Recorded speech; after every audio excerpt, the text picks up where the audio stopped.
Good morning and welcome to the 2018 Para and Senior World Championship Trials 2. This is the last and final opportunity for 30 athletes to be named to the 2018 national team for a trip to Bulgaria and compete at the 2018 World Championships.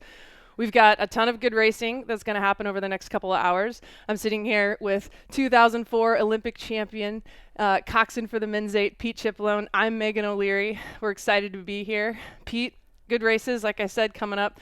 What are the races you're looking forward to watch this morning? Well, good morning, Megan. Thank you. I'm actually looking forward to obviously the Paris. I think there's going to be some really competitive racing there. On the women's side, we have something really interesting in the scratch due to injury after the time trial. So it's anybody's game. And the single also. So Tyler Nace, a lightweight, winning his semifinal. I think it's gonna be some wild racing. The conditions are fantastic. It looks like just a puff of tailwind maybe on the course, and it's a beautiful day here. Yeah, the water out there is great. I was out getting my workout in before this, and the water's warm. There's a little bit of a tailwind, but the water's still flat. So fast conditions for the racers this morning. So hopefully we'll see some good times. Like you said, I'm looking forward to these first three races. First up, we do have the men's pair final, and then after that, the women's pair final. After that, the men's single final. I think those three races are going to be our top races for the day. Some really competitive racing, and then of course after that, we have a ton of other boats, a ton of other great racing, and athletes who've worked all year for this moment and their opportunity to make the team. So up here, we should be getting up to the start. You see the men's pairs. It's a 4-lane progression because it is finals. You'll notice that there are only 4 boats per final, which is different than some of the other racing that you might be used to watching, which is 6-boat finals. The 4-lane progression is considered a little bit more fair in the event that conditions can kind of spread out a field across a course, and so the 4-lane progression allows for boats to be obviously closer and a little bit fairer conditions, if you will. So we're getting ready here for the start. The pairs are locking in. We've got in lane 1, Moffitt and Fury. All these boats are from the U.S. Training Center, Oakland, so all from the same training center. First lane is Moffitt Fury. Second lane, Weiss and Colella. Third lane, Vanderstoop and Meyer Boss. And lane 4, you have Meeks and Davis.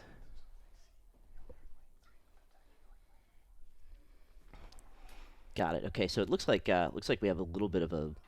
Oh, did they shift him out into the middle of the course here? Is It that does what's look going like on? that, yeah. Okay, great. So this is just seeing them line up at the start. I got goosebumps. This was actually the very first national team that I made. We had trials here, so I remember this very well. Pulling into the starting blocks and being pretty nervous. Yeah, those couple minutes leading into when the judge referee calls you in to get your boat locked in, and if you're watching, you can see the stake boat holders holding the stern of each boat. The athletes are sitting calmly trying to collect themselves, taking a last sip of water, breathing, settling in. You see the athletes now, sliding up to the front. They're getting set and ready for the start, and we're off for There the they go. first race. And so from this view, you can only see one boat, but you know that these first 250 meters to 300 meters are some of the most furious. Boats are getting off the line as fast and as clean as possible. Some stroke rates are well over 40, probably into the 44, mid 40s for these men's pair. And then after about 40 strokes, you'll see them settle in. So out of the red buoys, that's out of the first 100 meters of the race. You still see high strokes. We're staying on Colella and Weiss. This was the men's pair from last year and competed together at the 2017 World Championships, where they placed 11th in the B final. Anders Weissen's stroke seat was actually at the 2016 Olympic Games in the men's pair as well with Nareg Gregarian. So he's been in this boat for a couple years now and looking to make a third year in a row in the men's pair. I think that's what tends to happen in these events is that you get some athletes who end up specializing. And as you can see there, Weiss and Colella sneaking out ahead of everybody. And these athletes train together all the time, right? So they kind of have a little bit of a measure of each other, and it'll be interesting to see if this is a tactic here from the lane 2 crew just to try to sneak out ahead of everybody, or if they're just going to inch away from the pack. But they look good. They look pretty relaxed, despite the fact that they're going, hammer and tongs right now. So that's is that the 250 right I think there? we're coming through the first Oh, that's 500. for five. And if the time trial is any indication of this race, and it does look like, I mean, we're still seeing four boats across. Anders and Colella in, with bow number 2, you see have poked their bow out. But the time trial, these four boats, they placed 1 through 4 in Sunday's time trial, and they were separated by less than 2 seconds. So that's very fast, especially in a time trial when you're not side by side. You don't know where the other boats are. And for those boats to place that close together in a time trial, this is going to be a tight race. Yeah, this is serious. I mean, they're coming into 750 meters. They're all still overlapping. It's going to be, the men's pair, obviously in the sweep events, is the longest race, and there's room for some jockeying here. It's not like the eights or the quads where, if you get ahead early, you can kind of try to end it. This one, and as we can see, these two pairs in lanes 2 and 3, actually staying pretty on it. I think lane 2 looks a little bit more relaxed, but even with this angle, I bet they're very, very close right now. Yeah, and that's Colella and Weiss with bow number 2, and across from them, just seat for seat, they're right next to each other with bow card number 3 is Vanderstoep and Meyer Boss, and both of these boats have come through the progression. Each winning their heat straight to the final. That bow number 3 boat with Vanderstoep and Meyer Boss actually placed the faster time, but had a little bit of a faster heat. So these boats, it looks like it's going to come down to the wire. We're coming well up into the second half of the race. They're pushing. They know that their seat is on the line. This is their opportunity to make the national team. So the stakes are high. You got to leave it all out on the water. So now, over the halfway point, it looks like I would say Colella and Weiss have just a hair of an advantage, but it's not over by any stretch at this point. All the crews look good. You can see how flat the water is, which is, as you know, Megan, it's a great relief You hope during for these trials. conditions, right? A little Yeah. bit of puff of tail, but the water stays flat to not, unsteady the boat, rock the boat a bit. We're riding with it's bow card you see 4 and 1. This is third and fourth place. Again, Bobby Moffitt, Spencer Fury, and Finn Meeks and Greg Davis in these boats. Both good athletes. Bobby Moffitt was actually I believe he was in the men's 4 last year at the Senior World Championships, placing 10th with that 4. Both of these athletes are actually graduates from Dartmouth, so they've rowed together and they know each other well. And then that other boats of Meeks and Greg Davis, a graduate from Brown and a graduate from Cornell. So a stacked field here of solid athletes who've seen multiple national teams with the junior, the U23, and senior, and obviously the Olympic team with Anders out in the leading boat now.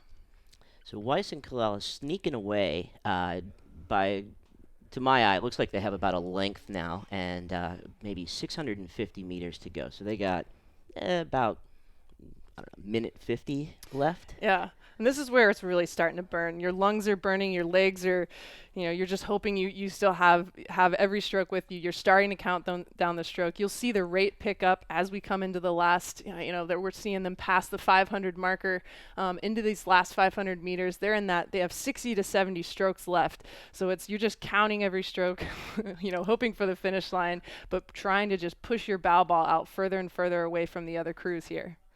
So unless anything changes, I think Weiss and Colella here in control. They look good. You can see they just boosted up the stroke rate a little bit. Although the crew on the outside there actually making a push back, sort of coming back into it. It looks like Vanderstoep falling off the pace a hair, but here we go. So now inside, say 400 meters, maybe 350 to go. Now you're coming down to that last minute, and this is where, as a coxswain, I have no idea what this feels like, but I always saw the expression on people's faces, and just the eyes wide, mouth completely open. One of my teammates described this like trying to, basically sprint about 200 yards with a paper bag over your head. Pretty much does feel that, and you see Colella and Weiss are really pulling away from the field. This vantage point can be a little deceiving for those watching on YouTube, but Colella and Weiss are pulling away, just putting open water in between them and the rest of the boats. The second through fourth is tightening up actually now, but Colello and Weiss putting a dominating league ahead of the rest of the pack, making a statement here, not letting off, sprinting through the last. We have 10 meters left of just a few strokes, taking it all the way through. You see them cross the finish line here. There we And go. congratulations to our first athletes named to the national team on this day. Michael Colella and Anders Weiss will repeat as your United States men's pair for a second year in a row. And I think that, being it's the second season that they've rode together, that really showed in like the last 2.5 minutes of the race. When everybody else is getting a little bit ragged and just not quite meshing as well, they were so smooth in that last 2 minutes. They just stepped it up, and even here in the last 10 strokes, you could see that final shift. Definitely keeping their foot all the way down on the gas, and showed in a dominant win. And that's what really matters. You have to think that, and coming from a boat, I've been with the same boat partner for years now. The advantage that Colella and Weiss had here was that they have spent, some time together in the men's pair. The rest of these athletes were, in selection all summer and trying to either, find their way into the 8 or the 4, and then not finding a seat there, kind of had their opportunity to come into the pair, but only in the last few weeks. And you have to believe that that time together last year did give them a little bit of an advantage here. And just as you said, to stay smooth under the, the stress and the anxiety of a finals like this, that they're able to stay calm and perform to the level that they did today. Yeah, it makes such a difference in the small boats, because the combination is so important, say versus an 8 where it's kind of a machine, and those two you could just see they mesh really well. So and that showed clearly in especially that last say minute of the piece. Yeah, great race there. And up next, we should have the women's pair lining up. This is going to be a 3-boat final. Again, we had 4 boats entered and competing and racing in the time trial. We had a late scratch due to injury. The boat of Felice Mueller and Christine O'Brien, which actually put up the fastest time in the time trial, a good 12 seconds ahead of the next boat, and they'd competed at the World Cup in Lucerne, Pete, and just came away with the bronze medal. So a really strong pair. They both have an opportunity. They're already named into the 8, so they're already on the team. This was an opportunity to double up, but due to injury, they've decided to pull out. And we see the pairs, they've already come off the start into that first 100 meters. This pairs are Gia Doonan, Vicky Opitz, who are also already named into the 8. Megan Wheeler, Jessica Thunes, Sophia Vitas, and Erin Briggs are the other 2 pairs. Now for 2 of these 3 pairs, this is the opportunity for them to make the team. Stakes are a little higher. They got to lay it all out on the line. What does that mean for you think as you're coming into a race like this, that you've made the team versus this is my shot at making the team? Do you think that changes how you approach this kind of race? Oh yeah, I mean it's so nerve-wracking, right? Because one thing that's different now from like the early days when I was racing in trials events is it used to be like best of 3. So if you had one bad piece, you had an opportunity to show. Now it's all about the pressure, just like the World Championships, just like the Olympics. You have to come out, at the appointed date and time and perform. So I think it's always, as that first sort of, the last 2 minutes while you're sitting there waiting, right, is pretty nerve-wracking, and you're just trying to breathe and stay relaxed and focused on, that first 5 or 10 strokes. And then, like, the first 30 seconds of the race, you've got the adrenaline just blast. And now we're riding with the pairs here. You see we're riding alongside the 3 pairs, still all well in contact with each other, but it looks like out there that center lane, bow card number 2, which is Gia and Vicky Opitz. Again, these 2 have already, I believe they are bow pair of the 8, so already made the team. They did post the second fastest time in the time trial, but by only like a few hundredths of a second ahead of one of the other pairs, Megan Wheeler and Jessica Thunes. But you see them placing their bow out in front now just by a couple seats. So really a tight race coming into this second 500 where it's really starting to burn. Boats are kind of, they're lengthening out into their rhythm, establishing their race pace and looking to make some moves here coming into the second half of the race. So lane 1 looks like they're sneaking back into it here a little bit. And it's, one of the things about, sort of jumping into the pair a little bit later, these boats are hard to steer, right? So as you know, being in the double even, which is it should be naturally a little bit easier, but it's faster than the pair. The going straight in these small boats can play a huge role in actually, who wins the race. Like the last thing you want to do is clip a buoy or something. I mean, as you can see, these two crews here are going stroke for stroke, and this is going to be one of those races where this one's going to I hurt. think it's going to come down to the wire. Again, these two boats were only separated by just a couple hundredths of a second. So, that third boat out there staying well within contact, hoping to, again, just, you come into that last half of the race, last 750, last 500. If you can stay in contact, anything can happen within those last few hundred meters of the race.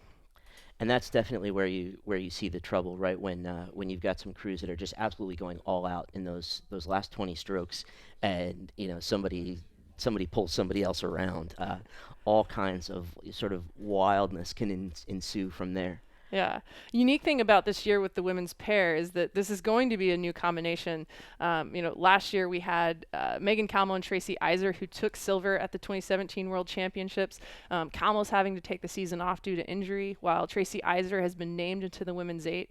The last time the women's pair medaled in Olympic Games was actually in 2000 at the Sydney Games. We've had all these strong athletes. We've been medaling the women's pair throughout the cycle leading into Rio, and like I said, last year the silver medal. So looking to put strong athletes into this boat, continue to build this as a strong boat for the U.S. with some really solid athletes. Here comes lane one. They're not messing around, but you can also see they're steering around in the lane a little bit. And this is, when you're going all out like this, you just try to keep it in the middle, and they're dead level right now. Well, like I said before, they have to lay it all out on the line. This is their opportunity to make the national team. You wonder if that gives you just a little bit of that little bit of extra push, knowing that it's all or nothing for you at this moment. That's right. You're going home and thinking about whether or not you want to do this for another season. But so there, it looks like they pushed just a shade ahead. The angle is not exactly square, but I think this crew in lane one has a very, very slight lead. Just a quick look around there, make sure they're not going to hit any buoys. They're very focused, and like you said, that the idea of go all in or go home, I think definitely does bring a little bit of an edge to it. And now lane two, I see him pushing coming back back. there. Yeah, this is great. I mean, this is a testament to the depth and competitiveness of our women's squad now. Oh, And absolutely. with the changes to the event program, the introduction of the four, seeing so many countries now double up. Uh, what I'm excited about with that is that one of the things that I always wish rowing would be more like was like swimming, where you can have people win multiple medals. And this is, it's now set up that that's a possibility for our women's squad. And well, I guess we're going to see. Yeah, we're see into what the happens last here. 400 or so meters. You see those red buoys. If you're watching again on YouTube, you see the red buoys, and that marks the last 250 meters. Crews are approaching that. It's kind of like, red. You're redlining it. It's everything or it's all or nothing in these last 250 meters. You're kind of counting down the strokes. Again, it's less than 40 strokes, neck and neck. Again, this vantage point is a little bit deceiving, but these boats are still well within contact, pushing each other all the way through the finish line. They're going all in at this point. And even though they look, I mean, the cadences still look pretty low, but they're bow ball to bow ball right now. I mean, this is this is it. Like Pete said, these are great athletes. Vicky Opitz has been on multiple national teams. She was out last year due to injury, so she's come back rare, and for her to double up after the injury she had last year would be incredible. Oh, look at these boats pushing each other, looking around, hoping for that finish line. We're well within the last 100 meters or so, neck and neck. Oh, this is going to be right down to the line. This is going to go down to the last stroke. They're going for it. Look at this. Both crews have jacked the cadence. Maybe slight advantage to lane two, but not a whole lot in it. This is going to be about a foot. Maybe a little more. It does look like, and Gia and Vicky Opitz are coming through first. Next is Wheeler and Thones, and then third will be Erin Briggs and Sophia Vitas. That was a great race. That might be the tightest race we see today, but a great race by all crews, really pushing each other all the way down the race course. And if Vicky Opitz and Gia Junin decide to take the pair, they will be doubling up. Like I said, they've already been named into the women's eight. This will be the first time that both of them will be named into the pair. And great athletes, both of them. Vicky Opitz she's a world record holder in the women's eight from the 2013 women's eight that set the world record in Lucerne, Switzerland. Gia Junin, a Texas grad, she was the spare pair last year. So she's really already come into from being the spare pair last year to making the eight, and now doubling up into the pair. That's quite a jump. Yeah, that's a big one. I mean, that's got to feel great for her, because it's being the spare. I've many of my friends describe that in less than charitable terms. Let's just say that. Yeah. So it's a great feeling to now be in the eight and potentially the pair. So if you're just joining us, this has been a great couple races that you've missed if you're just joining us. So I would definitely highly recommend going back and rewatching the men's and women's pairs. Up next, we do have the men's singles. This is the 2018 Para and Senior World Championship Trials 2. The final opportunity. Again, 30 athletes will be named to the 2018 national team for their opportunity to compete at the World Championships in Plovdiv, Bulgaria, coming up September, I believe it's 9th through the 16th. So here in another 6 weeks or so. We've had some great racing this morning. As you can see, conditions are quite lovely. You see that flag, just a slight puff of wind, good tail. The water's warm, the water's flat, fast conditions coming out. And it looks like the wind has actually died down a little bit. So this is, those first two races with just that little puff of tailwind. That's definitely what you hope for. This race is going to be interesting just because you got two lightweights in here, one of whom won his semifinal, and I've followed Tyler Nace on Twitter for a long time. So way back in the day, I don't remember, maybe it was, I guess, the 2012 cycle. He was very active on Twitter at the time, and so I was highly entertained. It's great to see him back, and I wonder how this is going to shake out. Tyler Nace is one of my favorite athletes. He is the hardest working athlete I've seen out there. Fought his way into the light men's 4 at the 2016 Olympic Games. Just a solid all-around athlete, one of the hardest workers you'll see out there. For him to come out and be competing as an open weight, heavyweight single is impressive in its own right. He hasn't even spent a lot of time in the singles. So, after winning a semifinal, he said, I came out to get some racing in and have fun and see what happens. So I think he's coming into this with a fresh, good attitude. A couple other, as you mentioned, another athlete is a lightweight, Matthew O'Leary, who's been around and done great things. Other athletes in this race, you have Leonard, who's known as Lenny Futterman from Malta Boat Club, and Kevin Meter from Riverside Boat Club. This should also be a tight final, looking for some good racing. These boats to push each other all the way down the line. And so Kevin dominated the time trial, and so it'll be interesting to see whether the other athletes were sort of being strategic in laying off a little bit early on. But obviously here we get some pretty tight racing early, which is encouraging to see. And you're talking about Tyler as a lightweight with the changes in the Olympic program. The athletes who were training in the 4s. The lightweight athletes, that event's no longer there, right? So their only route to the Olympic team is via sculling. So I think it's pretty cool. I also just admire the boldness of, hey, you know what? I'm gonna jump into the heavyweight single and let's see what happens. Yeah, and he's come out fast. So looking at we're following alongside the men's singles here in the yellow boat on the outside lane with bow card 4. That's Matt O'Leary. Bow card number 3, that's Lenny Futterman. Bow card number 2, and in that black boat, the darker boat of the field, that's Tyler Nace. And just here in the foreground, bow card number 1 is Kevin Meter. So these 3 boats, you'll see 3, 2, 1, are all well within contact, with Matt O'Leary falling just a little bit off the pack, but still an opportunity just a length off. And this is a long race, right? I mean, yeah. the Plenty single, of time. it's a total body workout in rowing. And even when you go to the World Championships or the Olympics and you watch the athletes in the single, it's almost like a different sport.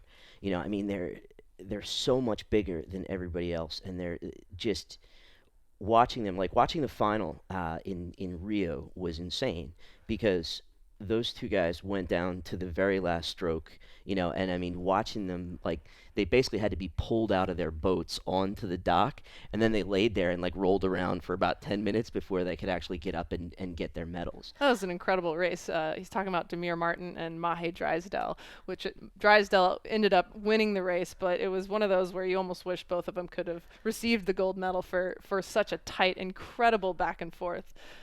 We see the field kind of spreading out a little bit, but again, the vantage point can give you a little bit of deception about what's actually happening. But you do see it does look like Kevin Meter has pulled out in front with Leonard Futterman just in second, and Tyler Nace still staying well within contact as we're coming into this. They're crossing the 1,000-meter line right here. So second half of the race, this is when it's really hurting. This is when the burn is setting in. This is when this third 500, you start seeing the field separate a bit, but you want to make your move, put your bow card out in front so that you're leading coming into this last 500 meters. And this is extremely tight for a single. I mean, for a long time, I think there was not a lot of competition in the U.S. in this event, or at least it wasn't. It wasn't tight like this. It was pretty spread out. There was always somebody who was just a lot better than everybody else. But so to see this, well into the third 500, Kevin here, looking smooth, looking super relaxed. He's starting to maybe inch away a little bit, but yeah, you can see Lenny there taking a look around and just hauling on it. When you have conditions like this, this really turns into a pulling contest, which is, the single is the ultimate arbiter of of that as far as the events that we have. Yeah, you'll notice a lot of different styles in the single. People, the thing with the single is that you're by yourself, right? And so it's whatever, there's a general template, if you will, for technique, but it is whatever works for you. And you see Tyler Nace, he's taken the rate up to stay in contact, just trying everything he can to stay with the leaders here, Kevin and Leonard Futterman. Meter is still, he's still got his bow ball out, poking out, getting, trying to move ahead inch by inch just to create a little bit more space. But you see Futterman moving back into it. He's taking the rate up as well, looking over across his shoulder to see, how close am I? And he's pushing his boat into Meter's boat. We're coming into the last 500 meters here in just a little bit, 600 meters to go. Here we go. Now we're going to see the singles really pressing into it. These athletes are, again, they're hurting, but again, everything is on the line. This is their opportunity to make the team. It's a good point you make about the different styles. If you look at Kevin Meter, he rows a very upright style, and if you notice, his boat doesn't sort of rock back and forth too much versus, say, what Lenny Futterman's doing, who really throws his back into it, and you can see at the very finish of the stroke there, that sort of bouncing. But they're going for it now. Yeah. Matt O'Leary has fallen off the field, but if I understand correctly, he was injured earlier in the year, and this was sort of coming back into training. An incredible athlete in his own right, so to be in this top four after an injury and kind of having to take some time off is quite an accomplishment in itself. These top three athletes have been training all summer, pushing to make this spot on the team. So for him to stay, to be amongst the top here is an accomplishment in itself. All right, we're seeing the red buoys coming in. The last 250 meters of the race, less than a minute to go. And I think the angle here is deceptive. I think Lenny Futterman's still in this, but Kevin's starting to push now, and it's impressive to see Tyler. Like, I always sort of love watching, like the underdog get in there and stay in there, and he's definitely not giving up. But looks like Kevin is now sneaking out just a little bit, and again, very smooth, that kind of upright style. Still getting his catches in. That's one thing that you do see in these tight races is the technique can get pretty wild in the last 20 or 30 strokes as people just throw everything at it. Yeah, you see him kicking the rate up these last 100 meters, just trying everything they can to take it down the line. Futterman and Meter are still well within contact, pushing each other. Meter looks like he's going to take this. I believe this will be his first senior team, and he'll cross the line just about a half a length ahead of Futterman. Tyler Nace sprinting all the way through the line will take third, and a few seats behind him, Matt O'Leary will take fourth. So your 2018 men's single has been named. Kevin Meter from Riverside Boat Club. Like I said, I think this is his first national team, so a great accomplishment for him. What do when you think about your first national team? Oh yeah. How does that feel? Either crossing a line or when you're named to the team. I know you were named in a camp boat versus a trials boat, but still the feeling's the same. My first national team was actually trials. Oh. So yeah, my early career, I'm probably about half and half trials versus national team. But when you win that trial, That feels it's insanely great, right? Because it's not like, well, did they fax the names in for the crew or anything? It's like, like you came across the line first, you're going to accept the offer. It's a great waypoint, but it's also like the so many young athletes dream about that moment when they can, put on the red, white, and blue uni, and you're allowed to paint your oars with the USA colors. It's again, I'm just sort of getting goosebumps thinking back to it, but it was right here on this course that it happened. Yeah, and this is where, for all of you listening or joining in, again, 2018 Senior and Para Trials 2.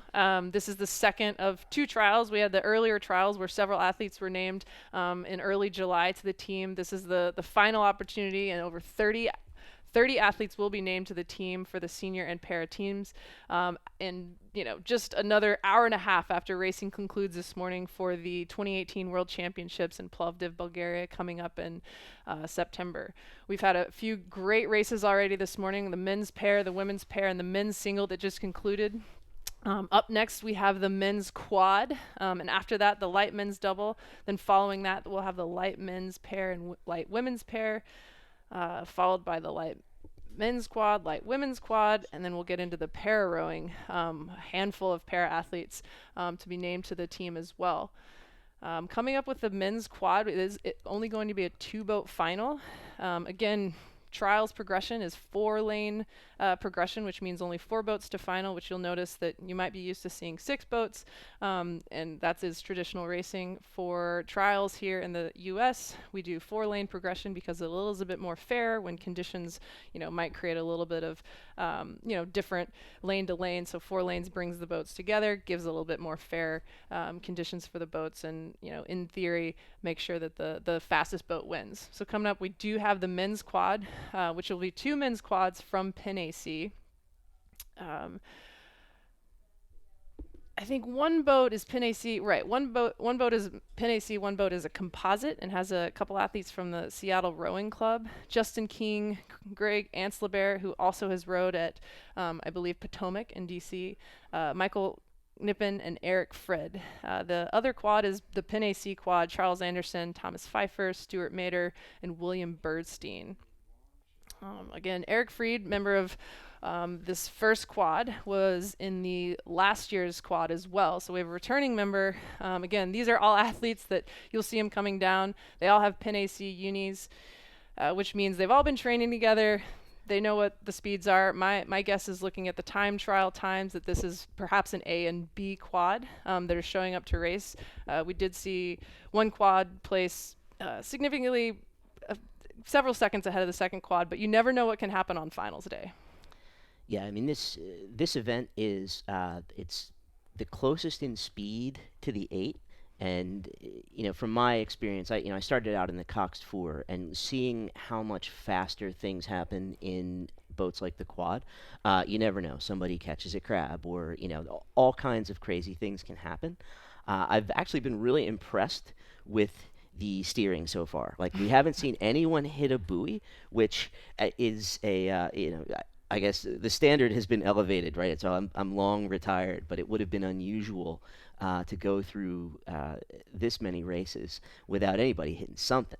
And it's good to see a little bit of a resurgence in the quad. I mean, this is an event that we've struggled to do well in, just because I think there's a couple reasons. One, the athletes come to sculling sort of late in life is the first thing in the U.S. But there are also, other countries specialize in this. And not unlike the single, one of the things I remember was just seeing, these quads would be these, like, giant hairy dudes from, like, Poland or something, and just like I'm glad I don't have to race against them. Yeah. Yeah. The quad is a boat that, as you said, we've struggled to really put into a dominant space. barely missed 2016 Olympic qualification with our men's quad. At they call it the last chance regatta in Lucerne, where our men's quad from Craftsbury just, I mean, hundreds of a second behind. I believe it was New Zealand. There was a Russian quad ahead of them that was actually disqualified around the doping scandal. But we weren't able to send a quad to the Olympics, which was a struggle. And I'm hoping to see throughout the cycle we do continue to build and develop athletes in this boat, staying in the boat, develop so that when it does come time, we can send a quad to the 2020 games. Obviously as a country, you always want to qualify as many boats as you can.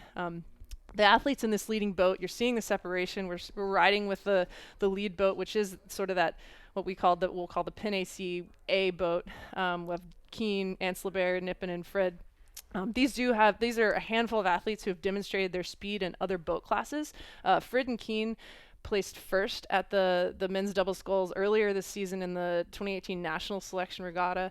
Anslebert has done really well in the single before, so you do have some athletes who have been sculling for several years now that hopefully as they continue to row together, develop their skills, that they'll stay together and put together a fast boat so that going into the World Championships this year that, I think last year we, I can't remember what we placed, but, I think it was well into the C final that we can slowly move up and, start seeing B final finishes so that, come the Olympic year, we qualify the boat and we can, have a fast boat sent to Tokyo.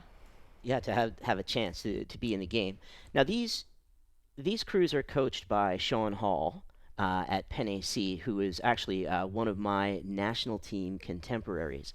But Sean rode for Igor Grinko, who was the U.S. sculling coach back in the 90s and into, I think, the early 2000s. Was the coach of the only quad in sort of recent memory, that the 96 quad that put in an outstanding performance in Atlanta. They got a silver medal behind this. There was this bunch of German scullers who never lost anything, and they won big in Atlanta. But that U.S. quad was sort of dominant second place. They were open water ahead of the Australians, who were in third. Sean is sort of part of that legacy in the sense that he was rowing sweep in '96, but then came over and rowed with Igor. So he's got a little bit of that. He comes from, I guess, that branch of the coaching tree, if you will, and that's encouraging. I think that's sort of an exciting thing to see. To have him back and, as you were saying, get some consistency, get the same athletes, and, the blade work here looks good. The, stroke rate, not super high. I don't have a stroke watch on me. I'm guessing that's probably about 34 or 35. They're in control, and now it's just about execution. Can you put in a strong piece and, finish clean and, go faster in that fourth 500? Yeah, and this boat does look. They look pretty solid coming through, and like I said, hopefully they've been spending time. As we said earlier in the race, all of these athletes are coming from a club, Penn AC, which is located, just south of us in Philadelphia. So they've been spending time together, spending time in the boat. Oftentimes you'll see, a composite boat come together of athletes that maybe haven't spent a lot of time together, but there is value in rowing together. You see them taking the rate up here in the last 250 meters, they're well ahead of contention, or well ahead out of, there's no contention for that first place finish, and they came through the line, sprinting, wanting to put down a fast time. And that's something to mention here, is that even in two boat races, or we'll see coming up a couple single boat races, which is basically a time trial, you want to put down a fast time. You're not only competing against the boats in your race, you're competing against the other boats that are, not obviously your event, but it comes down to wanting to place the fastest percentage, and that percentage is derived from the gold medal standard. And so it's sort of, whether it's bragging rights or just to kind of demonstrate this is how fast we are. You want to be a boat that can be close to putting up the fastest percentage, and so that's why you'll see some of these boats who are well ahead. They could probably cruise through the finish line, but you'll see them pushing all the way through the line. That you do want to put a fast time down, no matter the circumstances. Yeah, that definitely when the team comes together at the World Championships, you have people who've been training all over the country coming together for the first time, really. And when you walk into the dining hall, kind of thing, there's a little bit of swagger if you know that, hey, we're closest to that gold medal standard, and kind of everybody else knows who you are. That's something that's new. At least relative to so okay, my last competitive race was 14 years ago, which I can't believe. But that wasn't so much of a thing back then. I remember Mike Spracklin, who was the coach of the team from I think '93, or coach of the men's eight, basically from '93 to '96, was into that. So other countries were definitely doing it, but it wasn't something that we paid a lot of attention to. Yeah, I think it's a great way to begin. Let's create some inter squad competition and pushing each boat to be faster. One thing that I know the Kiwis, Team New Zealand, does is that you know I think it's 1 or 2 days out of the week, the whole squad gets together and does the same piece, and you want to be the boat to put up the fastest percentage. So if you can imagine, you have world record holder Robbie Manson, you're in the men's single, and if you're the women's double, if you're the light men's single, if you're the men's quad, like you're chasing down Robbie Manson's percentage, and you're wanting to put that fastest time. So just creating that sense of how can we all be pushing each other to be faster and faster.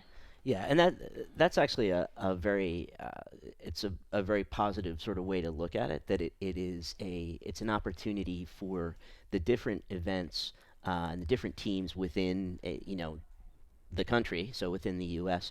to push each other, sort of drive each other. But it also, I think it helps develop that sort of whole team feel.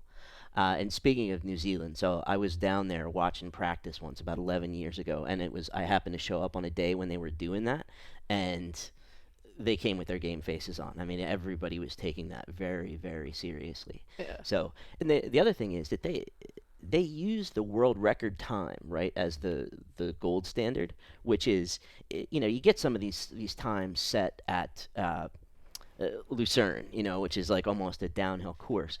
Or, speaking of which, like Plovdiv this year. So we staged there before the Olympics in Athens in 2004, and that course, you want to talk about a fast course. So it's man-made.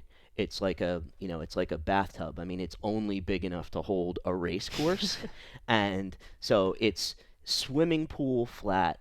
It's going to be about 100 degrees there, and they have the ability to turn on and turn off current, and I don't remember when it was, but it was probably like 2001 or 2002. They had like the Junior World Championships there, and I think it was the Polish Junior 8 went like 5:19, which is ridiculously fast, right? I mean, it was faster than the world record. All right, we're on to our next race. You'll see this is the men's lightweight double final of the 2018 Para and Senior World Championship Trials 2, if you're just joining us again. This is the last opportunity for athletes to be named to the 2018 national team. 30 athletes will be named to the team this morning. Right now, we're riding with a light men's double. Only 2 boats in this final. You'll see coming through again, 4-lane progression, but only 2 boats have entered into this race. That's why you're only seeing 2 boats. So it's basically a dual race, sort of college racing style, if you will, college season racing style. We're seeing these boats, and they've come off the line neck and neck, side by side. And there's something. So before I get to the side by side aspect of it, this event is probably, so the lightweight doubles, men's and women's, are probably the most competitive events in the entire program, just in the sense that it's like a light heavyweight boxing match. They're very evenly matched physically, and you just go out there and beat each other up for 2,000 meters. But in this, in the side-by-side racing, I always found that to be more nerve-wracking than if you had 6 across, right? There's so much going on in a 6 across race, or in the case of trials, it would be a 4 across, that you almost tune it out and you say, okay, we can stay really, really focused on what's going on in our boat. when you're side by side with somebody, it's a it's toe to toe boxing. Like, look at this. I mean, they're back and forth right now, bow ball to bow ball, and I suspect it's going to be this way for a little while. Yeah, and this is interesting because in the time trial, you'll see, the far boat, the yellow boat, Hugh McAdam and Peter Schmidt placed a much faster time than this other boat of Martinez and Boyle. 6:14.86 to 6:36.12 in the time trial. So that's over 20 seconds difference. And you see them staying together. And whether this is a tactic of Martinez and Boyle, who's in this white boat, bow card number 1, just to get off the line, throw the kitchen sink, see what they can do, or they laid back and took a rest in the time trial. So you'll see, there are some strategy, there are some tactics, but you wonder kind of maybe if in that first 500 meters, Martinez and Boyle just said, hey, let's see what we can do, threw down a fast time, and now we see, as you can see, McAdam and Peter Schmidt kind of lengthening out and pulling away from the other boat. Yeah, they're stretching out a little bit. They've dropped the cadence a hair, so just looking at it, again, I don't have a stroke watch on me, so by eyeball, I'd say it's about 35. They've stretched out. They've started to relax, and like you say, Martinez, in a dual race format like that, sometimes you go gangbusters off the line, you knock the other crew off their rhythm. All of a sudden, they're paying attention to you instead of paying attention to their own rhythm, and that's where anything can happen. But now this race is starting to break open. And I do think that, Hugh McAdam and Peter Schmidt are a little bit more veteran athletes. They've been, on the scene, on teams for a few years. I believe that this other boat of Joseph Martinez and Charles Boyle are some younger athletes just coming into, the elite rowing scene. So there is, probably some experience at play here. Hugh McAdam spent a lot of time in the lightweight singles, done well. Peter Schmidt was in the light men's double last year, with partner Chris Rogers placing 4th in the C final at the 2017 World Championship. So, partnering up now with Hugh McAdam, maybe we'll see a good combination to start building, put together a fast light men's double. Obviously, we had a great light men's double in last cycle at the 2016 games with Andy Campbell. And who has come back into the light men's single. I was going to say. And will be the light men's single this year at the 2018 games. Definitely another one of my favorite U.S. rowers on Twitter. Andy's pretty entertaining. It's exciting to see him back. I mean, he has been a talent since he was like 16 years old, and I firmly believe, and I don't think this is a secret, right? That it's the second time is the charm when you go to the Olympics. It's that first time around can be a real head spinner, even if you're just perfectly prepared and ready to go, and are world class. So to see athletes coming back for another go at it, I think is exciting. But this double right here is now just, I mean, now they're just dominating. Yeah, they've really pulled away. We're coming up to the 500 meter mark. You'll see Schmidt and McAdam well out in front here, but still, like I said, we mentioned before in last race, you want to put down a fast time. You want to put down a good race. You don't have many opportunities to put down a full 2K and go side by side. So you want to take advantage of that opportunity and see, what do we have? What are we made of? How do we compare against the other boats at this regatta? Yeah, that's totally true. And you don't want to do too many of them, in a single season. That's the full 2Ks, right? Because obviously, athletes sometimes being superstitious, right? They think like we don't want to use up the good one right now. You try to save that for the Worlds, but also in order to actually really deliver a top-notch piece, right? You gotta taper. I mean, you gotta take some time off and rest, and that messes with your overall training schedule and trying to peak out at the World Championships. Yeah, absolutely. You see them coming in the red buoys. This is the last 250 meters of the race. Again, less than 40 strokes to go. Just trying to put down a fast time. You'll see the rate kick up a little bit, but again, this leading lightweight double has put, oh gosh, like 3 to 4 lengths ahead of them. So just staying relaxed, staying calm, making sure nothing happens, staying in between the buoy lines. Mm-hmm. Don't want to lose a race because of something catastrophic. So staying relaxed, but again, pushing through. Across the line just to put down a fast time. But it does look like Peter Schmidt and Hugh McAdam will be your light men's double for the 2018 national team for the year. Quick look around there. He's wondering where's that finish line. So they got about 7 strokes left, maybe a little bit more. My eye's not as good as it once was. But yeah, just a little kick up there at the end, just a flourish across the line, but they were in control and they rode like it. Yeah, they looked pretty good. They looked like a crew that have. This is the first time together in the light men's double that they looked like a crew that had been working together. Again, we just had the light men's single trials in early July, so it's been about a month. A handful of these athletes showed up to trials in the light men's single. We mentioned Andrew Campbell won that and will be the light men's single at the World Championships. And then after trials, a handful of those athletes kind of get together and just determine who's going to pop into the light men's double, and just try and try and gel and create a fast combination as quickly as possible. But Peter Schmidt and Hugh McAdam looked like they'd spent some time together, and they'll only get better having only had a few weeks together. And hopefully, the more time they spend, they'll be coming into the 2018 World Championships a little bit more gelled, a little bit more speed, a little bit more prepared.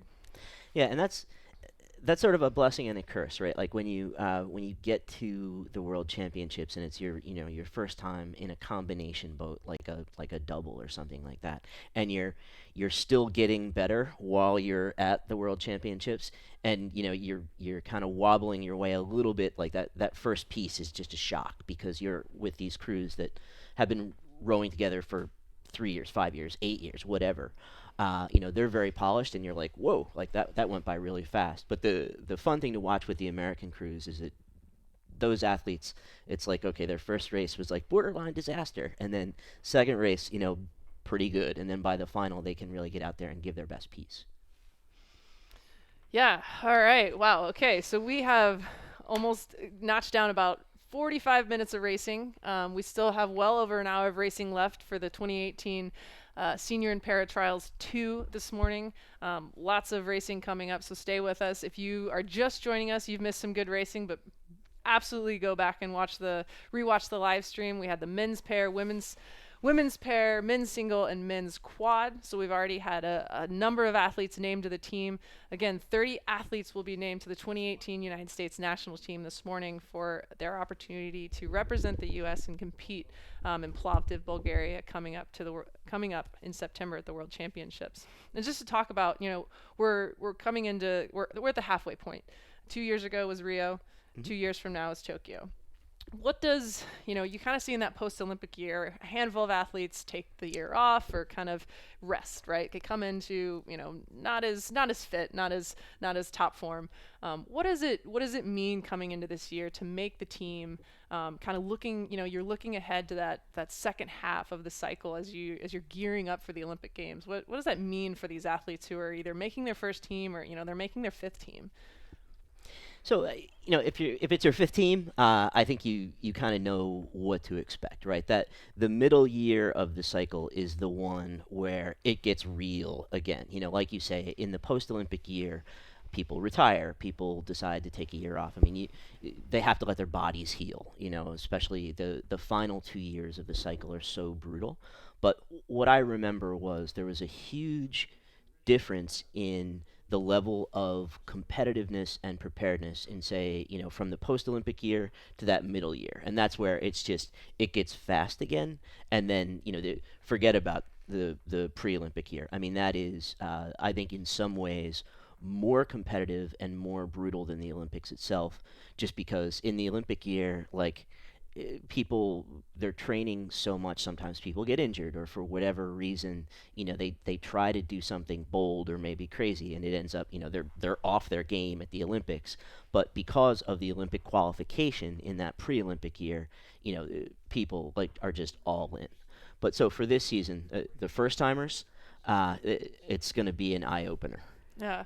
So we see coming down the course, the lightweight men's final has come off, and they're well into they're starting 250. This should be a two-lane final between New York AC and an unaffiliated crew. I'm only seeing one crew come down the line, so this might be, this is due to a scratch. Again, this is a lightweight boat class. There were two boats that raced the time trial. This might mean that, again, we had an injury earlier that caused a scratch. With the lightweight categories, they do have to weigh in every morning. And oftentimes you'll see if crews can't make weight, unfortunately, they do have to scratch. Yeah, that would be pretty disappointing. I mean, the whole making weight. I wrestled in high school. I missed weight once. It was not fun. Yeah, and I just checked my facts. It looked like the scratch happened before the time trial, so this is actually the first time and only time this lightweight pair will have to come down the course when it's a single lane or a single boat final. The boats do not have to race the time trial because they're not trying to set a time to either place kind of seed the heats or with entries that only have four boats. It's basically you're racing for just trying to get an advantage lane. So this is the only race this pair will have to put up to make the team.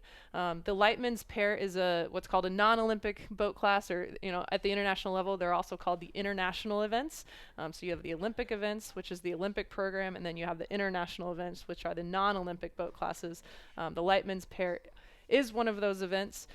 We've seen an addition of the light women's pair just this year, which we'll have up next. That's, as you said, Pete, earlier when we were talking, that's actually a return of an event. It had been dropped off the program for several years, but I think, late 90s, early 2000s, it was still around. It was still around, and so Christine Collins Smith, Ellen Minsner, I think Linda Murray also competed in the pair back then, and that was one we used to dominate that event. So we'd won a number of world championship medals there. So it's interesting to see that one's back, and especially now that the lightweight sweep rowing is no longer an Olympic category. It makes it tough because a lot of countries are just going to say, well, we're just not going to send a crew to the World Championships. So I like the fact that the U.S. does, basically creates opportunities to send a full team. Like you said, last year was the last year for the Lightmen's Four. It was taken off the program after last year. The Women's Four was added as an Olympic event. These two athletes that we're riding with right now, again, it's Club New York AC, the New York Athletic Club, just north of us in New York City. Tom Foster and David Smith. They were both competed in the Lightmen's Four at last year's World Championship. So they've rowed together. They've been in the boat together, and again with the removal of the Lightmen's Four, it looks like they stayed together and said, let's continue to train, compete in the Lightmen's pair. So this will be their second year in a row making the team. And it'll be interesting to see if they decide, say, next year, okay, we're going to have to switch over and go after the double, just to have an opportunity to make the Olympic team. But here, in a piece like this, I mean, they're probably thinking, okay, let's work on our start. Let's take a big move in the middle. We'll work on our last 250. But other than that, they're just cruising along here, rowing probably 34. Pretty loose. Blade work is good. It's a little bit. It's pretty good there. Front ends, getting a little V splash. Just looking for no check. In a boat like this is what you want. With the pair, you don't want to have to be picking it up and putting it down stroke after stroke. You got to keep that thing moving. And as you said earlier, with the lightweight events, these are so fun to watch because they're all relegated to they have for the men they have to weigh in just under 160 pounds. For the women, it's just under 130 pounds. Yep. Give or take, that's average crew rate. And Mhm. so what differentiates these athletes and these crews is technique. And so, you'll see some of the best technical rowing, especially at the international level when, boats are separated by hundredths of a second crossing the finish line. I know when I'm studying, good rowing and kind of a stroke and how do I want to improve my stroke, I go to the lightweight rowers, the lightweight doubles, that's where you'll see the most technically sound athletes because that is where, they can actually differentiate themselves from their competition.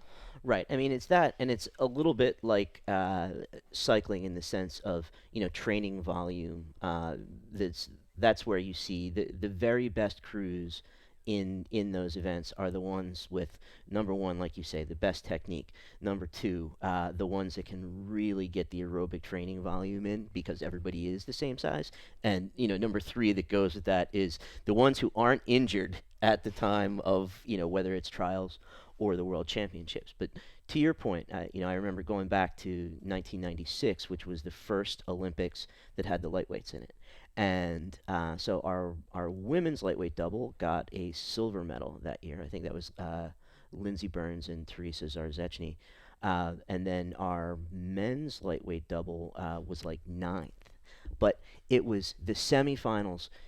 it was like 6 crews, all overlapping. It was absolutely crazy, and just everybody is going all in because they know it's like, look, if we can get into the final, anything can happen, and those two events are the ones where that is absolutely true. It's like just get into the final.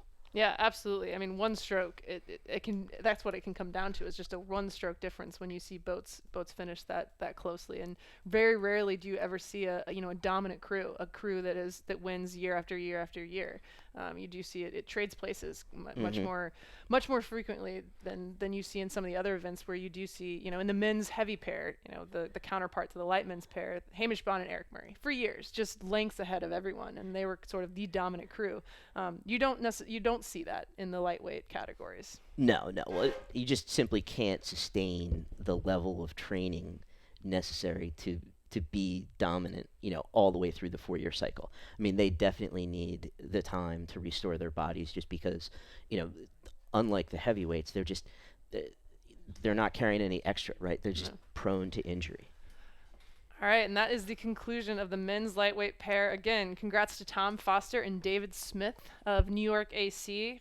This is David's. David has actually made multiple teams. We should mention he won bronze in the lightweight 8 at the 2015 World Rowing Championships and finished 7th in the lightweight quad at the 2013 World Championships. And as we mentioned earlier, both of those athletes, Foster and Smith, were in the lightweight 4 last year. So adding another notch to the belt, making another team in the lightweight pair this year. Okay, next up in a couple minutes, we'll have the women's version of this event with the light women's pair. Again, this is a sort of a revival of an event that went away several years ago.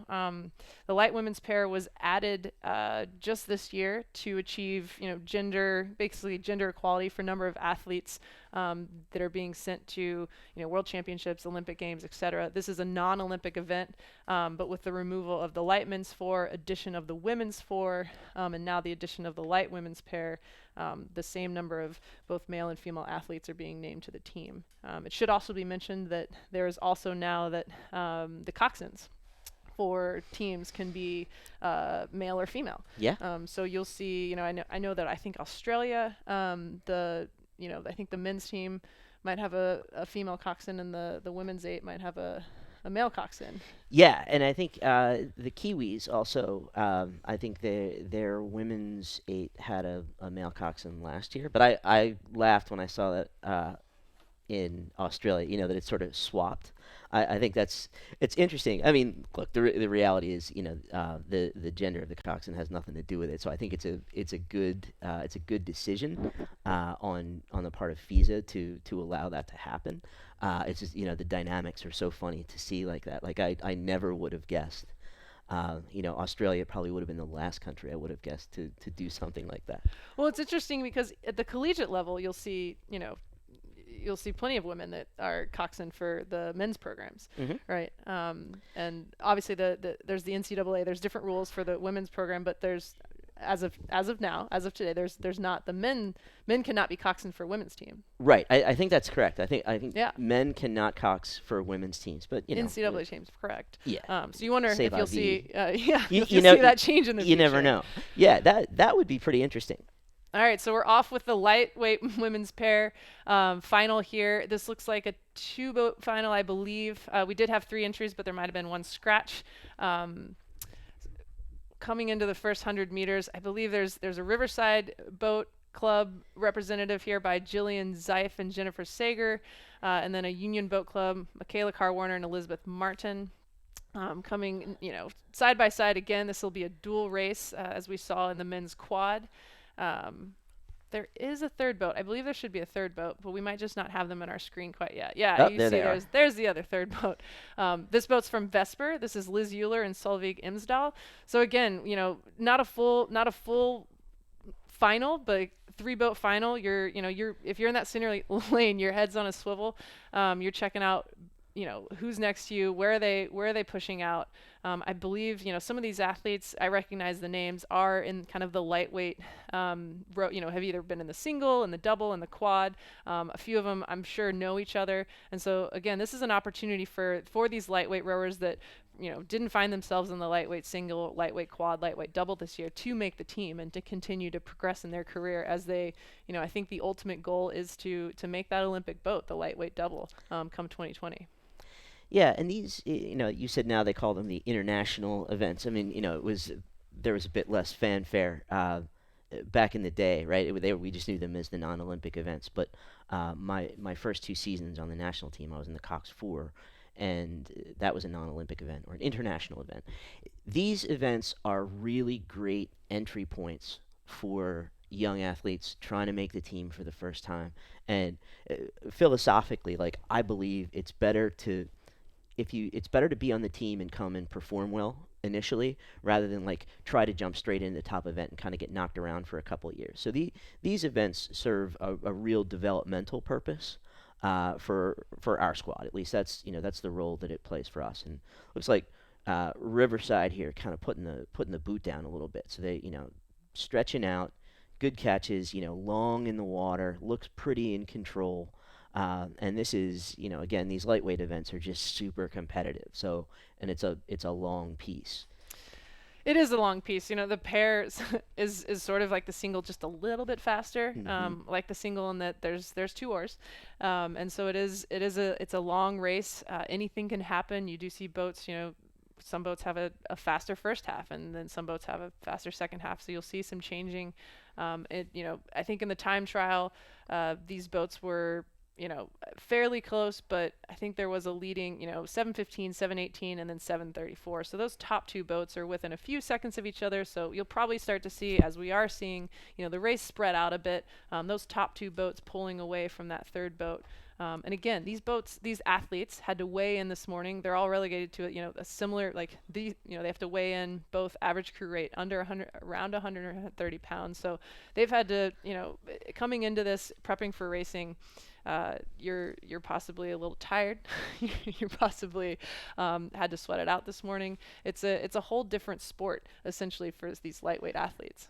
Yeah, and that's I think about 130 pounds. Like that was a few cheesesteaks ago for me. But it's so like there's nothing, there's no fat on any of these athletes. It's amazing, what they have to do to make weight.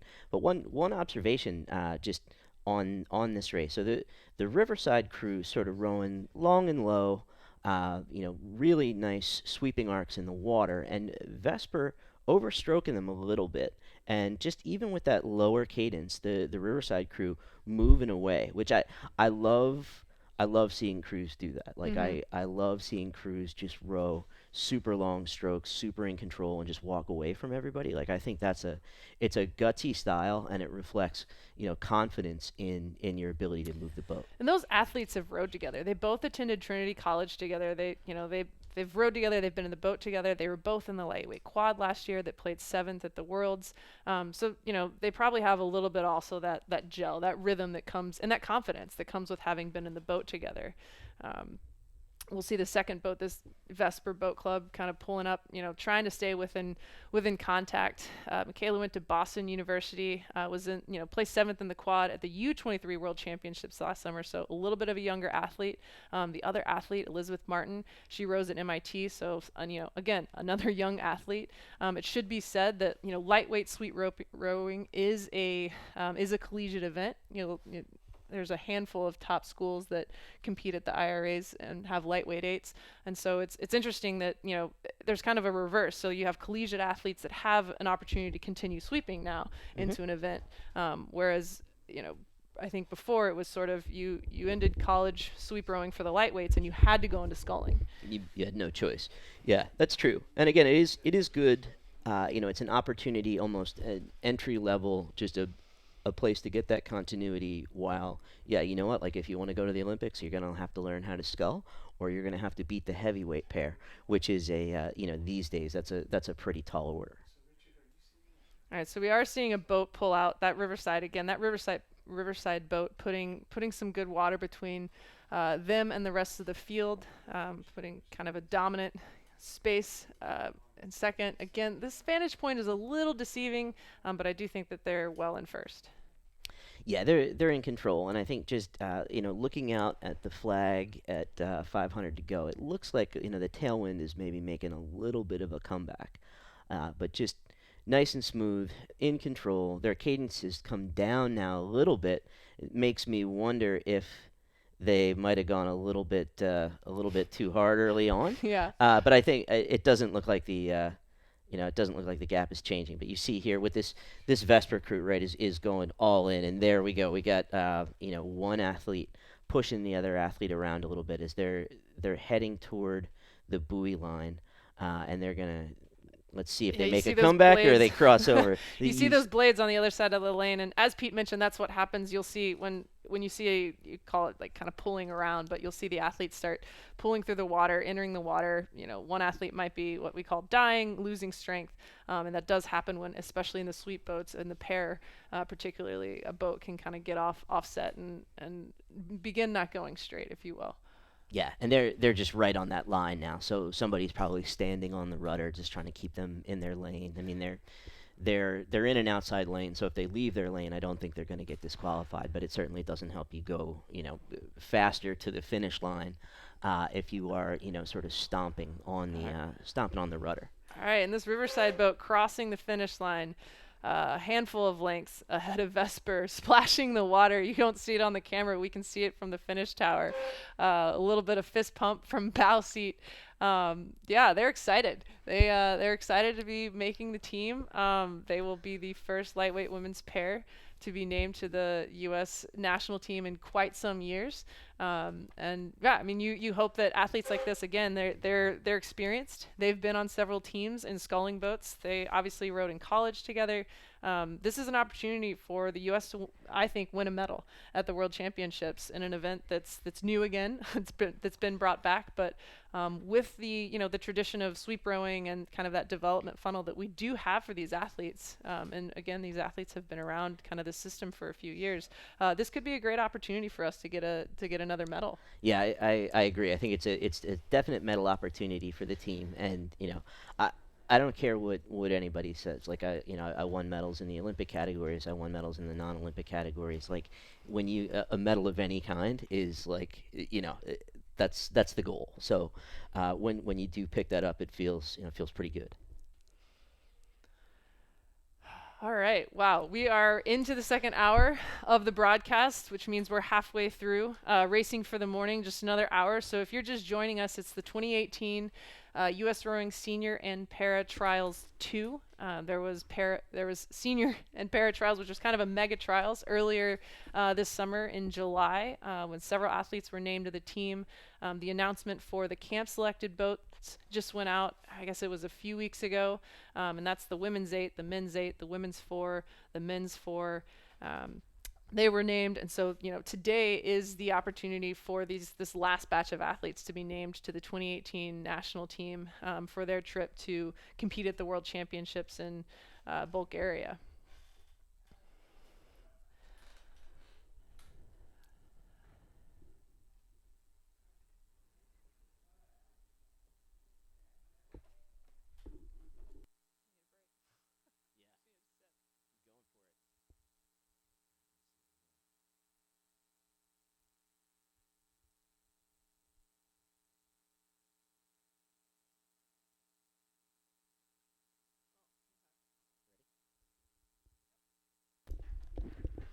All right, we've come back. We have the men's lightweight quad final. Again, 2018 Parent Senior World Championship trials. I believe this is another single. Again, we've seen some dual, some three boat finals. This is another single boat final. It's an Orion composite boat. Orion is just north of here, up in New York, in Saratoga Springs. They've been starting to put out some, really focusing on sculling, but putting out some good sculling athletes, especially on the women's side. You've seen a number of athletes come through and either come into camp or come into the sculling boats. I think we've a number of the athletes are actually in the women's quad this year. 3 of the 4 have actually spent time in Orion, so it's great to see on the on the men's side taking up sculling and putting in some athletes to make this year's lightweight quad. Yeah, if you watch this crew row, in watching all of the crews row so far today, like I actually think this may be the best rowing that we've seen. I think the men's pair, the very first event, Colella and Weiss looked really like that was really tight. But the blade work here, very sharp. They got an upright style, which is reminiscent of Igor Grinko's quads. Just really a leg dominant, nice strong rebound, and then throw it in there and crank on it. They look pretty good. Yeah, and it should be mentioned. I spoke about Orion, and you can see these different colored unis as we as we ride along with the athletes here. In stroke seat, that's the Seattle Rowing Center uni. In two seat, that's the Riverside uni. So you'll see in bow and three seat, that is the Orion uni. So this is a composite boat of athletes that have come together for the Lightman's Quad. Again, a single entry, so this is, sort of a time trial. They're just racing against the clock, wanting to put down a fast time. Being a composite boat like this, these athletes may have not, they've only spent maybe a few weeks together this summer, and so this is an opportunity to put a 2K down before the World Championships, and as they prep and see what kind of time they can put down in a fast course against other boats who have been putting down, 2Ks today for trials and comparing that percentage. Where do we stack up? Where do we measure up? Last year, I believe our Lightman's Quad placed third in the C final, which was last at the World Championship. So again, looking again just to push that placing a little higher each year. Develop these athletes. The Lightman's Quad is typically a kind of a funnel boat, a development boat for the Lightman's Double, which is an Olympic event. The Lightman's Quad is not an Olympic event. So these are athletes that perhaps recently graduated, are just coming back into rowing, new to sculling, developing, wanting to kind of hone their skills, get an opportunity to race internationally, and then start moving into, hopefully moving into that Lightman's Double spots. Right? Just creating the competition. But this, and again, just sort of looking out at the flag on the race course, the wind it's been pretty tame today. And when it has blown, it's been a tailwind. And I think right now this is about as dead flat as it gets. I don't really see any wind out there, which obviously the fastest times always come in like the fastest tailwind you can get that doesn't make white caps, right? So even in conditions like this can still turn into somewhat of a long piece. But for them, it's a time trial. So again, I think if my experience is any guide, whenever we had to go do these, it was like, all right, well, let's focus on do these three things really well, right? And then you're going to kind of cruise through the piece. So whether it was trying to get off the line, or we'll see if they work on their sprint, but they're otherwise, totally under control. Once again, in the middle of the lane, which is always it's always impressive to see. But I think the standard of that is just simply higher than it was when during my time on the team. And counting down, I believe stroke to bow, I'll say this in order, but James Nelson, Alexander Loy, Sam Hausman, and Michael Landoit are the athletes in this Lightman's Quad. Loy rode at Trinity College, and Hausman has previously raced for Riverside. So again, these athletes have been around. I believe, some of them probably raced earlier in the season in the Lightman's single, Lightman's double. This is their opportunity to make the team, get some racing experience in the Lightman's Quad, which is a competitive event. You still see, even this early in the cycle, you'll see really good athletes. Last year at the 2017 World Championships, the Lightman's Quad was an incredible race. And you'll see some great athletes like Olympians spending the early years in the cycle in the Lightman's Quad that eventually make their way into that Lightman's Double. So this is a fast event, a competitive event. They'll have a great opportunity to line up against some fast crews in Bulgaria in just 5 or 6 weeks. Nice sort of just smooth finish there. You can see they're tired. They're hurting. But they're not. Nobody fell over, but they definitely just kept it smooth there in the last 250 or 300 meters. Well, and you like to see that. You like to see athletes come out and sort of lay it out there, even if it's just them coming down one lane, staying internal, racing against the clock. You want to see athletes push themselves. So it's great to see, not taking advantage of knowing that they're going to win and really wanting to see what they can do with the race opportunity. With the time trial, yeah. And again, technically, I think that crew, it looks like it's a coherent style, right? So there's somebody who's coaching them to row that way. They look really good, in my opinion. But like you said, that event, is super competitive. And look, there's only two spots on the Olympic team for the lightweights, right? So number 3 and 4 end up in the quad, and that's I mean those events were always super fun to watch, just because it was mayhem. And that, coaching them is Emmanuel Valentin, who is a coach up at Saratoga Springs. Saratoga Rowing Association has been successful for several years, especially in that the junior categories, putting out some good boats, and are starting to develop a name for themselves in these sculling categories and really focusing on sculling. Like as I mentioned before, you've seen some really good. Of the women joining either the camp and finding themselves in the quad, doing well at trials from Orion, and in the women's quad, 3 of those 4 athletes in the U.S. Women's Quad named this year, 3 of those 4 athletes have spent time at Orion. So it's definitely becoming kind of a club that is going to continue to put out some really good athletes on both the men's and women's side. Kara Suchek, Maureen McAuliffe, and Elizabeth Sunshine, all having spent time or coming from that Orion club. So it's great to see. In our system, there's the camp system, and then there's the sort of high performance club system that athletes, especially in the sculling boats, you'll see them come out of those clubs. Whereas in the U.S. and our camp system is more sweep focused. So it's great to see when clubs want to develop and want to be a center for a certain specialty or a certain kind of a discipline like sculling. It only helps sort of bolster our performance as a country. Yeah, I think it was really exciting for me to see what's going on at Penn AC in the quad. That Penn AC is actually like where I got my start, and so I coached there before high school. I coached there during high school and after high school. But to see them investing in that and participating, I'm looking forward to see how the quad does. I mean, I think they obviously these quads that were out here today have been they're well coached. They look good. They're extraordinarily competitive events at the World Championships, right? So it's super challenging, but it's great that there's continuity. Yeah, absolutely. And that concludes for the senior team events for the morning. Oh, we still have the light women's quad. Excuse me. I'm jumping the gun. We still have the light women's quad coming up, which is, again, the counterpart of the light men's quad. Following up, we will only have one boat come down, just as we saw with the light men's quad. And I can't believe I forgot. I'm actually excited about this. It's only one boat, so we know who's going to win. But it's stacked with some really good athletes.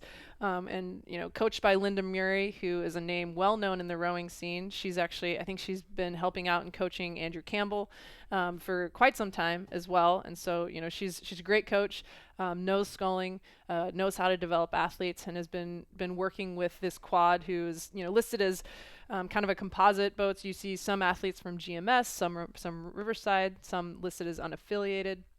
But that lineup for the lightweight women's quad is Michaela Copenhaver, Christine Cavallo, Margaret Bertassi, and Hillary Sager. Christine Cavallo and Hillary Sager have spent a lot of time rowing together this summer, whether it's in the double or they've been in the singles, but you've seen them at World Cups, doing well at trials and NSRs earlier this summer, and they're great athletes. Hillary Sager's been around for a while. Christine Cavallo is I'll call her new to the scene. She just graduated about a year and a half ago. From Stanford University, where she was sort of a stud athlete, made the heavy quad U23 quad last summer, and is now moving into that lightweight category. Just last month, Cavallo, who you'll see, we see the lightweight women's quad coming down now again, single boat final, and calling it out, bow to stroke. We'll see. I think that's Hillary Sager in bow, Margaret Bertassi in 2-seat, Christine Cavallo in 3, stroked by Michaela Copenhaver. Again, these are good athletes, and I think that given some time and if they can gel together, this could be a competitive light women's quad. Yeah, on the women's side, I mean, I think we're obviously the depth of the squad is it's pretty deep. So you get the good athletes. Interestingly here, so the stroke seat is a vegan. And that's I can't imagine how do you train as a vegan? Is like what do you do? You know? Yeah, I mean, I think there's a lot more opportunities now, right? In terms of finding ways to get good, sustainable proteins and make sure you're fueling yourself. I do think she blogs about it, and she, coming from GMS, Michaela Copenhaver, who we're talking about in Stroke Seat there, is she's been around also racing for a handful of years now. Um, we'll see. This quad's going for it. They're racing. They want to put down a fast time. Looking at that technique there, it does look like they're coming together, and blade work's decent. Boat's moving well. Yeah, good legs dominant. Like not that I mean the extent that I know anything about sculling, right, is from what I've seen on TV. Uh, but yeah, just direct catches, keeping the boat moving, and it's reminiscent of that style that I remember in 1996. Igor Grinko was trying to teach the athletes what he wanted them to do because they couldn't seem to explain it in words, and they were at a World Cup regatta in Duisburg, and Igor found one of his old athletes who was now coaching, and this guy was an Olympic medalist. He made this guy strip down to his, like European briefs and get in the boat with the guys and row. But this is like the style. It's reminiscent of that. Sitting up pretty tall, driving it very much front end oriented, pushing the boat along, and then quick hands away and right back out to the catch. Yeah, and not a whole bunch of layback, and that's what talking about, kind of front end oriented, grabbing the load and holding it and pushing it through with your, all the way through your legs and hips and core. And so you don't see a lot of layback, but they're moving the boat, moving the boat well, moving the boat together. As we said, stacked with a handful of solid athletes. Hillary Sager, been around, and we've raced at the same regattas for quite some time now.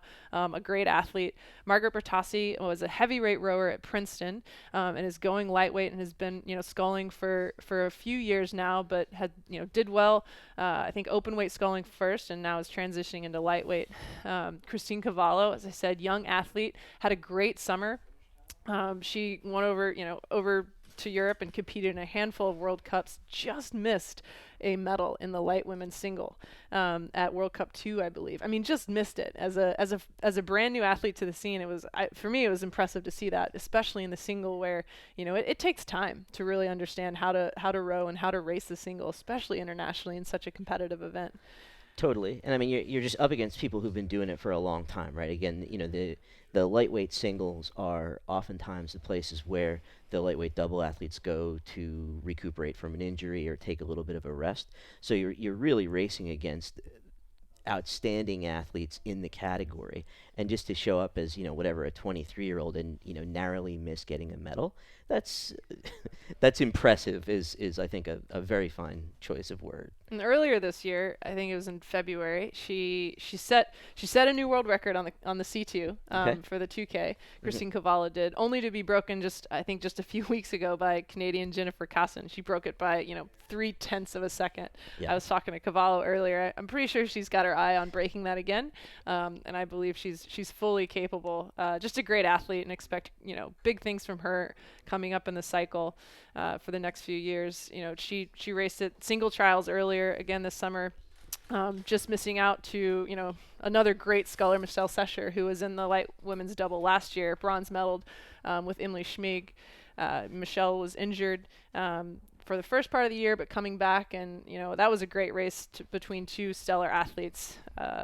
Christine putting down a great time against a seasoned athlete like Michelle, who will be representing the U.S. in the light women's single this summer. Should be said, the light women's double, again, was named earlier this year through, there was an NSR and then a World Cup process, and that again is the Olympic boat class. So you'll most likely usually see the top athletes funnel into the light women's double, then the light women's single, and then those athletes that are sort of developing or vying for that spot as we work later into the cycle are in the light women's quad. So these are great athletes, looking again to continue on through the cycle and fighting for that position in a light women's double come 2020. Yeah, and that, I mean, you can imagine like that trials race is going to be insane, right? Because there's again a lot of depth in the category here, and that's just going to be an incredible race to watch unfold. Now this crew, just one thing to note. So they're coming now in into the last 250, probably about 36, maybe a little higher. They seem to be going for a. I think they're going for a time. They've been cranking all the way down the course, and we'll see if they boost it up here. Yeah, I wouldn't be surprised if Linda Muri kind of gave them the talk before the race of, I expect a fast time. I expect you to work hard. I expect you to see what you're made of. And in this race, let's see what we can do compared against some of these other boats on a fast course on a day like today with pristine conditions. And they've taken it up. They're laying it down. You see them kind of take the rate up here all the way through the line. Just another stroke. All right. Yeah, Yeah. they went for it. That and they doing the Olympic style make it look like you weren't going for it after the race there, right? They're still composed, still taking full strokes, but they were cranking in that last 500 meters, going all in. So it'll be interesting to see what their time and their percentage, like you were talking about earlier, where that stacks up. Yeah, and like we mentioned earlier, you do want to see athletes like even if it's a single boat final, you want to see them kind of go to the well and see what they can do and put down a fast time. And I think for a sport like rowing that is it is internal. It's what's the quote? If it's not rubbing, it's racing. There is no contact. Yeah, there is. Yeah, yeah. There is no contact. No, And so it's purely offensive, right? you There's nothing you can do about your competition. You can only control yourself. Yeah, and so it's important to kind of drive yourself, and obviously you're going to drive off your competition, but drive yourself, push yourself down the course, put down the fastest time you're capable of. So it's great to see a crew, want to dig deep, want to do that in a single boat final like this. And that is, one of the things that this, coming to trials, even if you're just by yourself, one of the opportunities that presents is sort of the formality and the process and the pomp and circumstance of having to go through and actually get ready to get down to the starting line at the time, and you've got officials and stakeboat people and everything like that.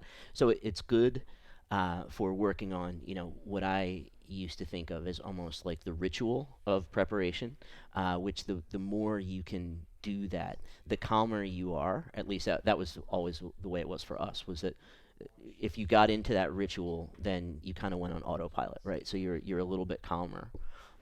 And just being able to come out here with a bunch of other crews around, even if you don't have to race anybody, I think is really, really helpful for that. Yeah, absolutely. And that's what these race opportunities are about in a sport where, we're not racing every weekend. We're not even racing every month, really. And so every opportunity you want to take advantage of to establish sort of that routine so that when you hit the line, you kind of you go into that, flow state. So you're not thinking about having to, what am I going to do now? Now it's just sort of your body takes over. It just happens. And for a lot of our athletes, the World Championships this year will be the first, that's their first race of the season, so to speak. And so that's, for the camp athletes who are in, you're racing every day, right? Your seat's on the line every day, so they get some of that experience there. And some of the athletes go to World Cups and things like that. But I would bet that for a third or half of the team, the World Championships, those will be the first racing strokes they take this year. Yeah. And when we talk about kind of the upcoming World Championships and trials, and the World Championships I think are like around 6 weeks away, the start of the World Championships. Well, we would depart in 4 weeks, and so it's like let's say 5.5 weeks the first day. And so when you're thinking about how you're cycling your peak and coming into a trials like this, you try and obviously cycle your training and your prep so that you're at your peak for a World Championships. But when you're having to show up to a trial like this and really compete, you got to be smart about that. Do you think that plays into how some of these athletes are showing up? Whether have they really tapered? Are they sort of halfway tapering? What's the thought process going into a trials timed like this as we look ahead to the World Championships? I think it all depends on what you expect from the competition. If it's gonna be knockdown, drag out just to make the team, right? Then obviously in those events everybody is tapering and trying to peak for the event. For the other crews, the crews that are racing in a single boat, basically time trial, right? They're going to take a couple easy days and then come try to blast out a 2K again, just to get that ritual practice. All right, so now we've moved on to the para events. This is the PR3 mixed double final. We've concluded we had a set of trials events on the senior team, and now we've moved into the para events. This first one, again, the PR3 mixed double, so it's, one man, one woman, you'll notice. And we just have a 2-boat final here. Both boats, there's a CRI with bow card number 1, and then bow card number 2 comes from Three Rivers Composite. That CRA boat Outlaw and Boisno, and then that Three Rivers composite boat Walsh and Porter. You'll see we've already, I think we're just crossing over the 500-meter mark here. We have seen it's kind of spread out a little bit, almost about a seat off, but still close enough in contact here. Walsh, so I think Walsh is new to the sport of rowing, but she was a 2016 Paralympic triathlete, I believe, because I met her once. And so it's interesting to see in para how the athletes, they compete in summer, they compete in winter, like they take every opportunity they can to get out there. And so seeing somebody come over from tri to rowing, I always love seeing people come to rowing, obviously. But Yeah, absolutely. but yeah, Yeah, I think and she this is came here after a knee injury. She could no longer do triathlon, and so got she it. came to the sport of rowing, which is great to, for her to, not just hang it up, to look to those opportunities to continue to compete. Yes. I think she kind of have seen early success already, and you see them, the second boat moving into the first boat, who kind of came off the line faster, but maybe aren't as gelled together here.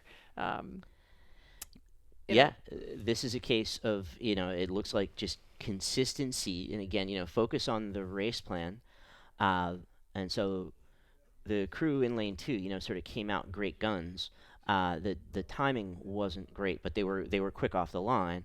And then the near side crew here, just smooth, relaxed, and they were charging hard. Now it looks like, okay, both crews sort of going for it. Say like, all right, if we're gonna throw down, let's throw down right now.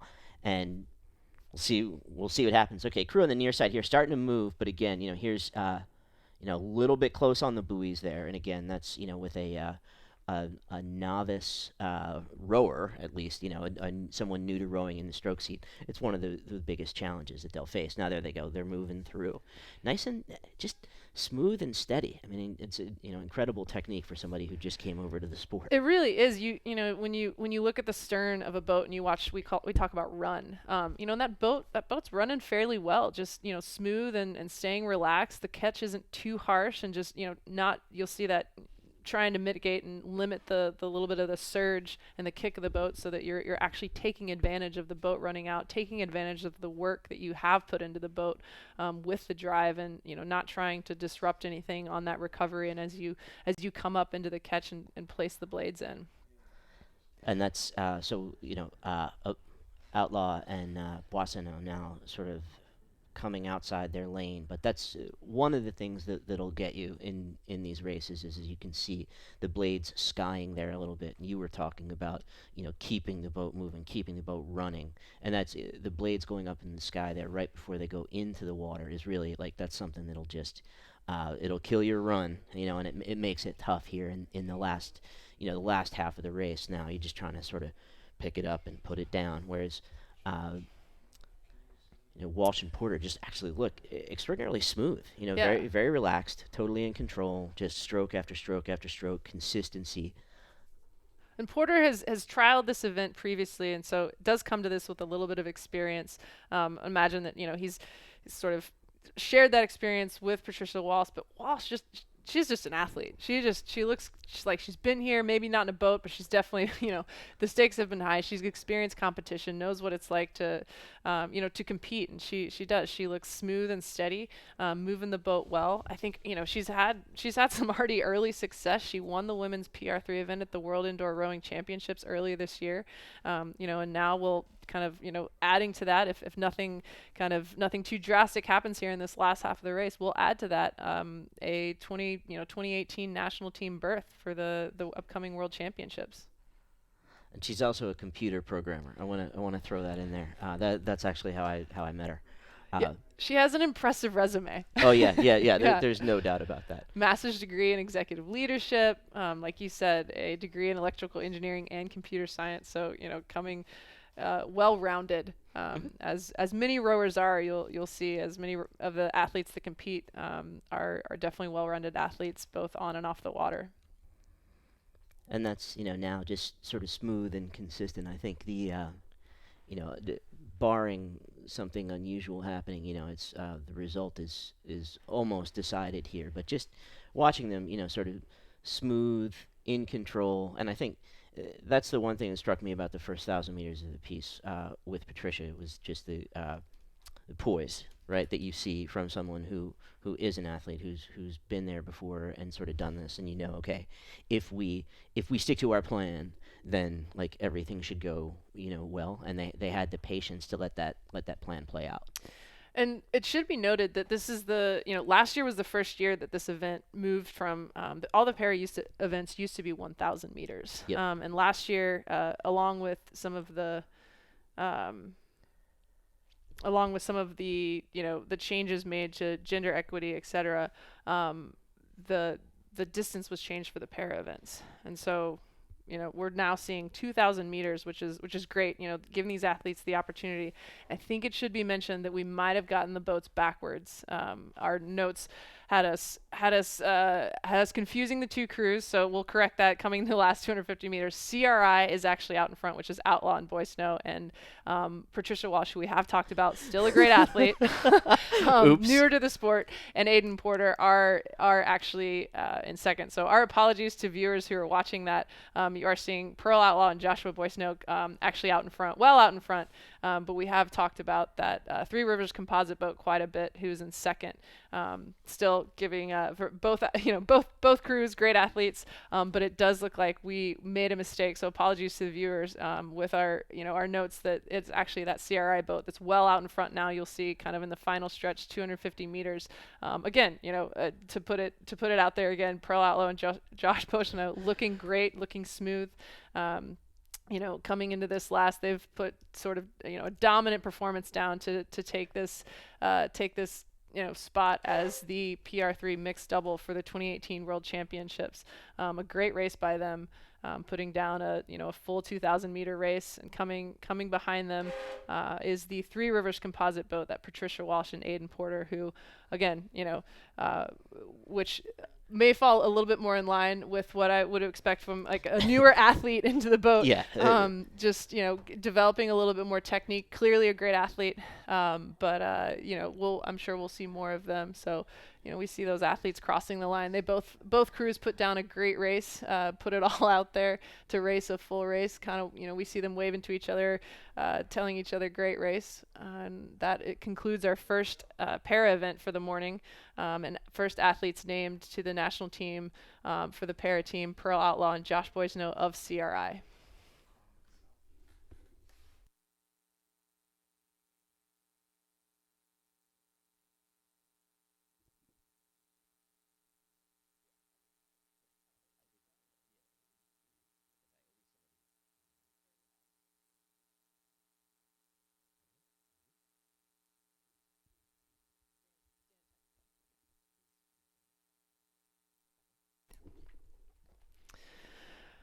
All right, so we are moving into the PR3 men's pair, which will also just be a single boat final. As we've seen,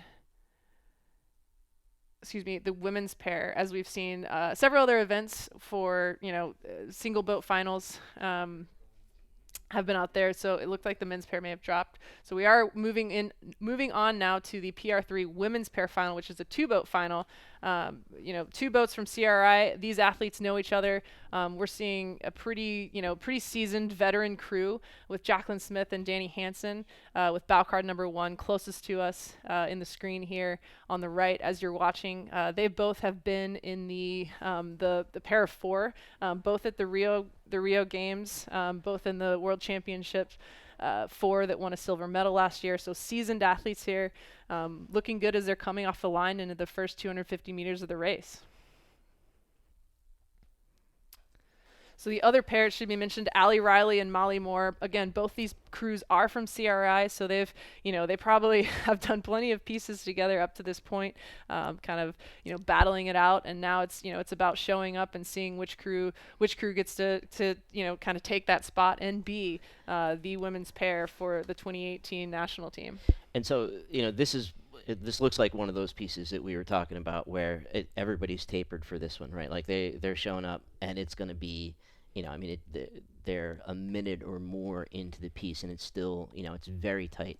These are excellent athletes who are, as you say, veterans. And okay, so now we're starting to get a little bit of separation. But Yeah, and this is where experience will, in my opinion, experience you start to see into that second 500. The race is starting to stretch out.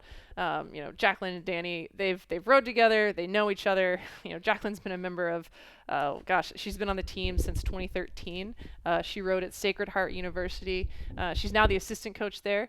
Danny's been a member of the team since 2014. Again, both of these athletes on the 2016 Paralympic team, taking a silver medal at those games and last year. Danny will, if they take the pair, she'll be doubling up into the 4 and the pair as well, maybe doubling up for medals, hopefully. This is the first year for this event to be included in the 2018 program, the World Championship program. And, like the addition of changing the distance from 1,000 to 2,000 meters, you're seeing the addition of events, which is great. More opportunities for racing, more opportunities for athletes. And you're seeing this is good rowing. These are good athletes that are going to put down a good time and have clearly rowed together. And it's exciting to see, again, like our para team is growing. More athletes are coming to the sport. I'm excited about that. I'm excited about to see our success at the not only the World Championships, but as we look ahead to 2020. Oh yeah, there's no doubt about that. Like it's wonderful that these opportunities exist, and you see, like as we were talking about with the previous race, athletes crossing over from different sports and just competing in as many different places as they can. But you look at this crew here, out front, just nice and smooth, again in control, putting the blade in, just driving the boat along, very relaxed, and they're veteran athletes, and it shows. And Danny Hansen there at the bow seat, you'll see she actually rode for the University of Washington. So, no slouch program. She comes from a great program, sort of a great tradition of rowing, and it's great that she's continuing her career into elite rowing. A part of very successful, again, that 4 that I think will continue to I think it's been GB that has sort of edged them out for the gold medal in Rio, and again last year. That I know after talking to her, talking to Jacqueline after last year, they're wanting to, they know they can beat GB, and they know that they can continue to develop this group of athletes looking ahead to 2020 to come away with gold. And really make history for the event, but to come away from, I think they were a little sore after Rio, and obviously happy with the medal, but they know that they're capable of winning this event, which is exciting and great to see athletes who want to continue and keep going, and they know they're capable of so much more. And I do think for Americans, it really, that second go round really does sort of make all the difference, right? You're a lot more aware of what to expect, at the games, and you're sort of free, or you know what to ignore in terms of the distractions.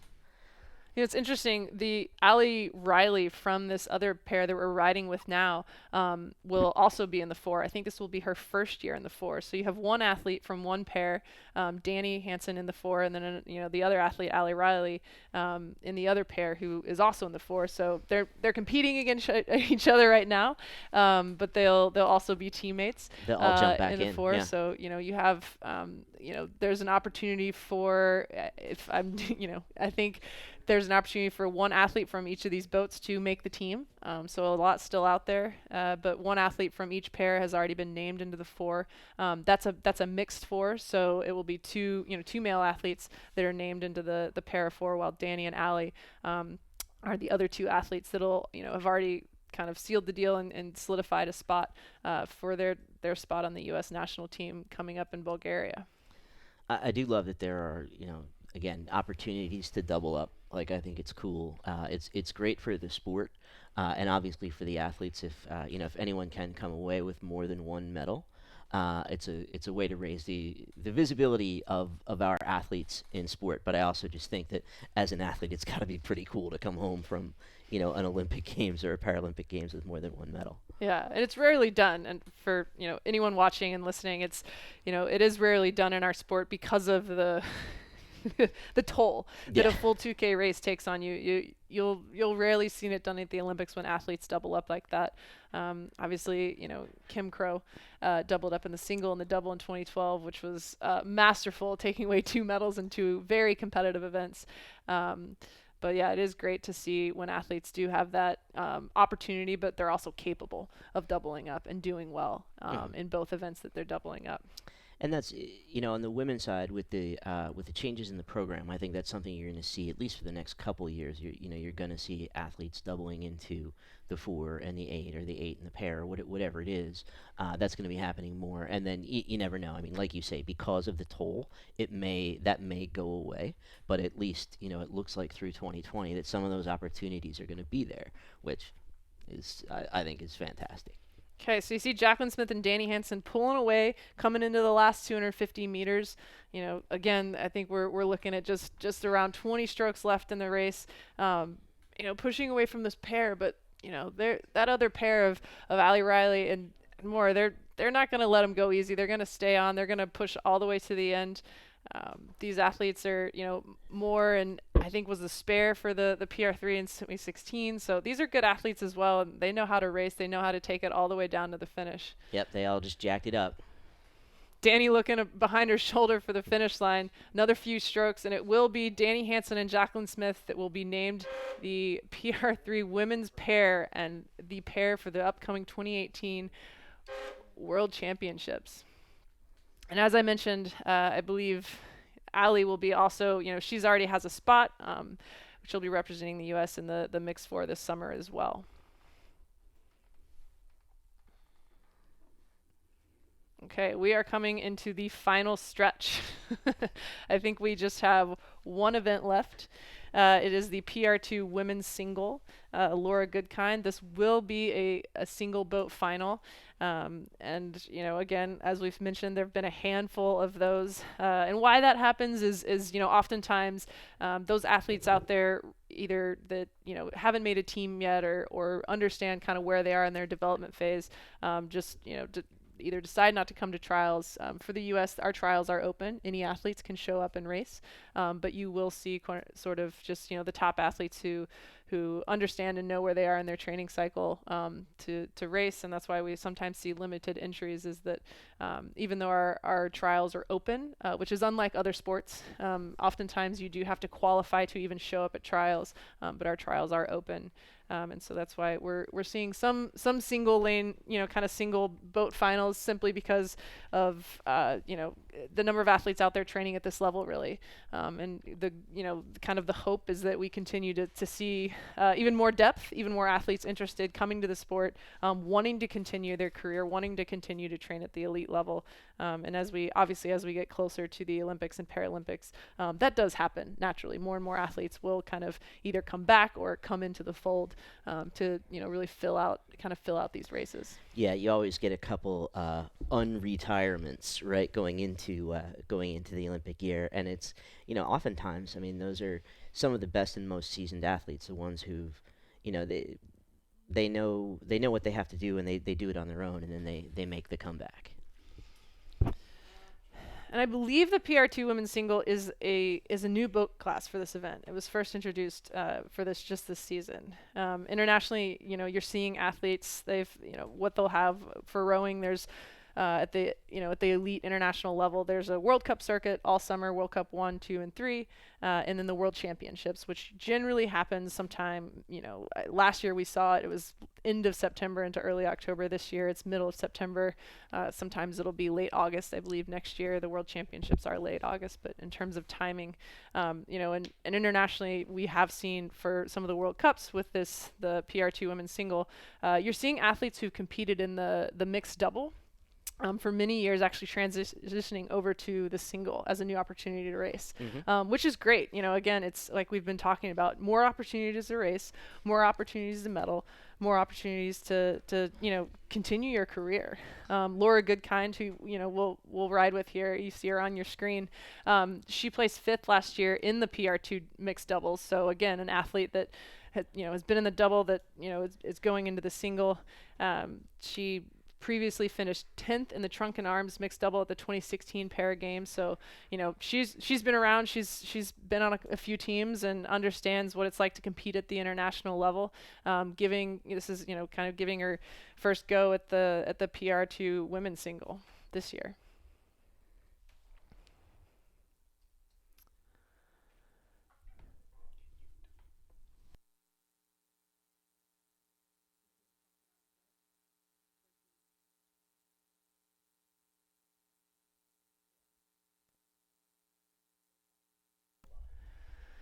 So it should be mentioned as we're watching Laura come down the course. So the difference, you've heard us talk about PR3, PR2, PR1. These are the different classifications in para rowing, and there's different classifications, based on, and you'll probably notice the different styles. So what you're seeing Laura is just is trunk and arms. So PR2 is that trunk and arms mobility.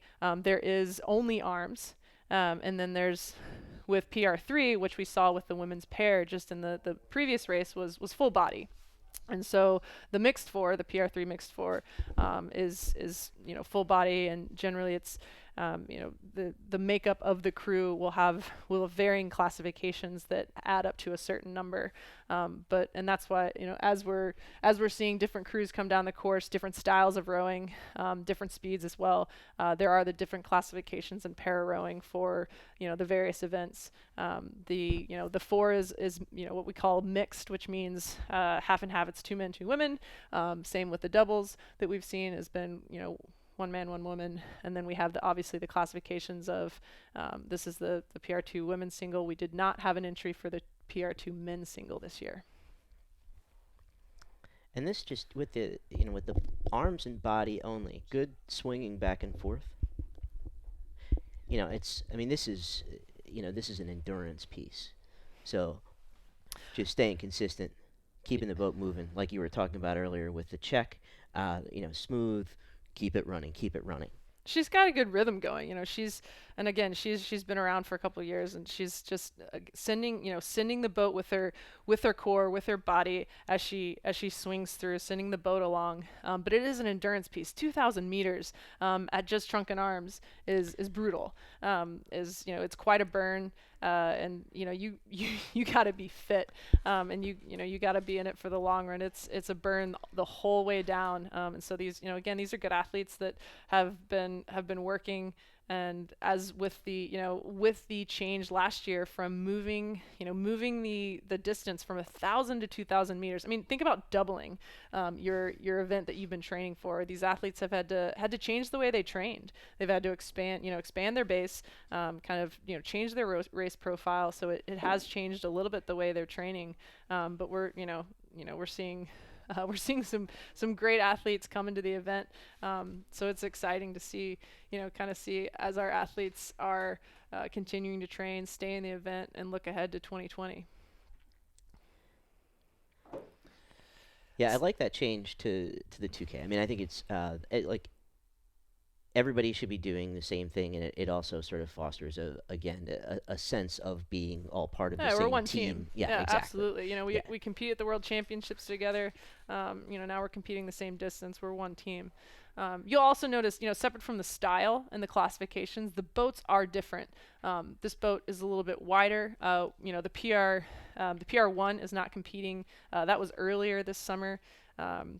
Blake Haxton returning into the event, our PR1's been single, who's been successful. I think just missed a medal in 2016, but that is just the arms. There are actual the buoy stabilizers on the side of that boat. So you will see with the different classifications, the different style in boat as well, based on from PR1 to PR2 to PR3. Yeah, and that was a tough one for Blake because he was so close. But again, always good to see people coming back. Establishing continuity, getting the experience, coming for the next go round. It usually leads to a good outcome. Yeah, I mean, we've seen some great athletes, and it's great to see. I wasn't sure if Blake would come back after 2016. It was great to see him come back last year, and again, this year, and we'll be, continuing on at the 2018 World Championships, and hopefully, continuing on toward 2020. We've had some really good athletes, as we talked about earlier. Sort of in our mistake with the two doubles, but with the Which is on me. which So I with apologize the for that. athletes, that Patricia Walsh coming from para triathlon, into rowing now. We've seen Oksana Masters, Oksana who Masters. is, she's uh, one of our more famous rowers that have gone on to another sport. But she won, I believe it was a bronze medal in 2012. Or silver. I'll double check that. But she has gone on and established like a very successful career in as a winter Right. Paralympian now. And she was a cross country skier, I think. Yeah, so Yeah. she's she notched up. I mean, she's done incredibly well. So Yeah. it's maybe we can get her to come back to the summer Olympic Games. I've seen several Paralympians also double up between summer and winter games, Mhm. and have just kind of incredible athletes that are all around like that. So it would be exciting to also see kind of that switching back and forth. But again, it's exciting to have, like I said, with an athlete coming from triathlon into rowing. Maybe we'll see some the skiing, the Nordic skiing athletes come into rowing as well. All those sports with big base, big endurance. Exactly. It's all the the aerobic training.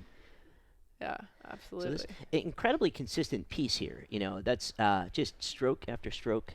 Uh, it really has been same pace, same speed, seemingly, the whole way. Which again, to have to go 2K like that, takes obviously that's really good race planning. Yeah, and again, to be in a single boat final like this, you really have to stay internal and sort of you got to stay committed, because it's gonna hurt. And the easy out would be, well, I know I'm gonna win, so I can let off a little bit. But just to dig deep and to know that I've been working for this, and this is my opportunity to race, so I'm gonna give it everything I can. That takes some grit. That takes that takes some kind of inner strength.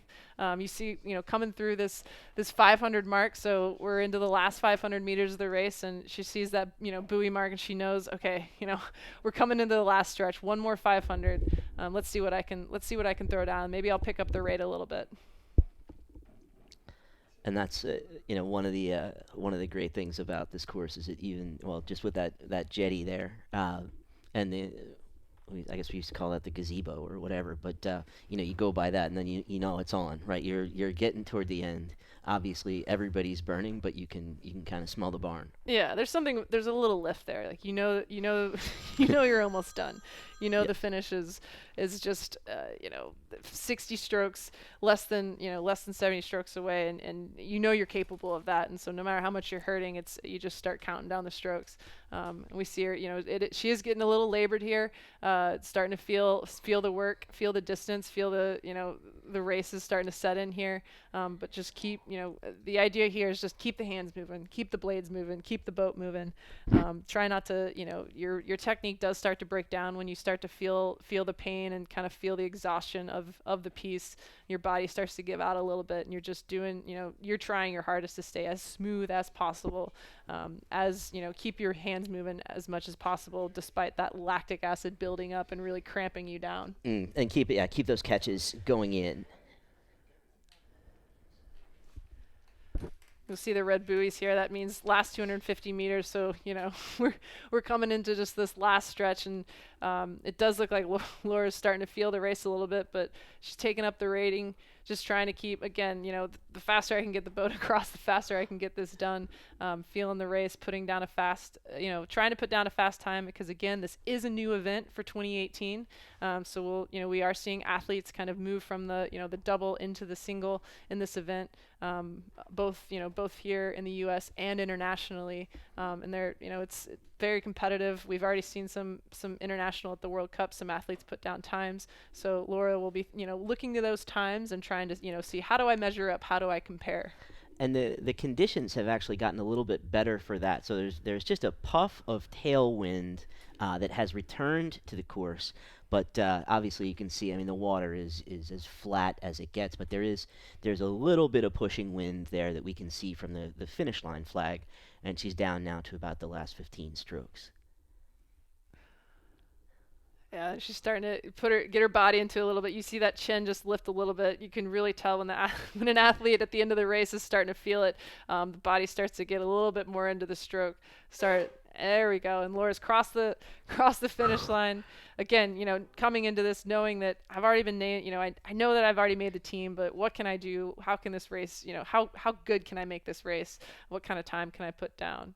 And with that, we have finished the final trials, the 2018 senior and para trials. All 30 athletes have officially been named to the U.S. national team. The team is now complete, and we'll see you in Bulgaria in about 6 weeks, Yeah, September 9th through the 16th. Pete, it's been a pleasure. Thank you for joining me. the pleasure has been all mine. Congratulations to all the athletes who made the team today, and yeah, we'll be watching and cheering you on in Bulgaria in September. Yeah, congrats to all the athletes. Best of luck, and rewatch the entire live stream on the US Rowing YouTube. Have a great morning. Right on. Have a wonderful morning.